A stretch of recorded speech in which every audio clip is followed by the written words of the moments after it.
अभी तक तो ऑब्वियसली पूरा एस्टीमेट जो लिया जा रहा है वो यही है कि ये एक एक्सीडेंट है जो कि वेदर कंडीशंस के कारण, और वेदर कंडीशंस के साथ हो सकता है ह्यूमन एरर यानी कि पायलट का एरर कंबाइन हो गया हो।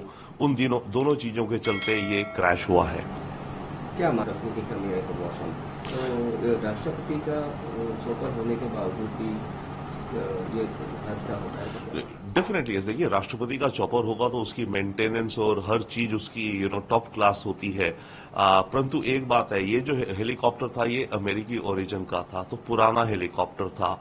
और याद रखिए, ईरान सैंक्शंस में है अमेरिका द्वारा बड़े लंबे समय से।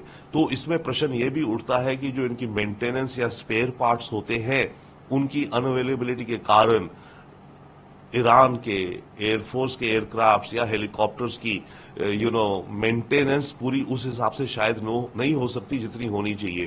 परंतु फिर भी जो प्रेसिडेंट को कैरी कर रहा है हेलीकॉप्टर, वो आई थिंक ईरानियन अथॉरिटीज के अकॉर्डिंग तो फुल्ली प्रॉपरली टेक्निकल रूप से पूरा स्ट्रांग होगा, पूरा फिट होगा, तभी उसको वो उड़ाते हैं, क्योंकि अपने टॉप ऑफिशियल्स को वो किसी ऐसे अनमेंटेन्ड या इल इक्विप्ड हेलीकॉप्टर से नहीं ट्रांसपोर्ट करेंगे।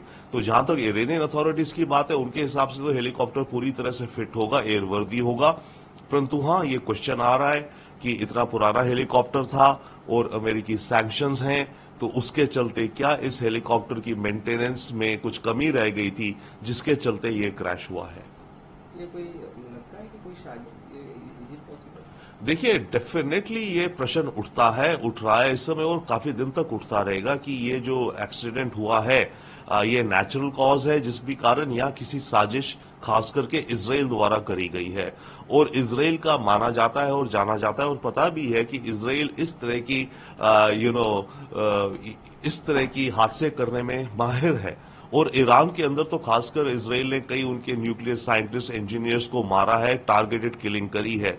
तो ऐसे में, और ईरान इजराइल की जो टेंशन्स चल रही हैं, ऐसे में डेफिनेटली ये प्रश्न उठेंगे कि ये इसमें मोसाद या इजरायली एजेंसीज का हाथ है या नहीं है।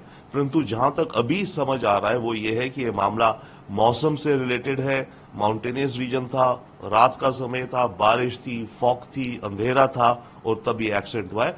बट बिल्कुल यस, इस समय तभी तो दुनिया इस समय टेंशन में, अमेरिका भी इस समय टेंशन में सारी तरफ अगले 24-48 घंटों में, कि कहीं ये ऐसा तो नहीं है ये साजिश थी इजराइल द्वारा। और अगर नहीं भी थी, ईरान की लीडरशिप अगर इस बात को मान ले कि ये साजिश थी और ये मोसाद ने कराया है, तो फिर ईरान का कुछ रिएक्शन हो सकता है। तो ये खतरा है अभी फिलहाल अगले 48-72 घंटों के लिए।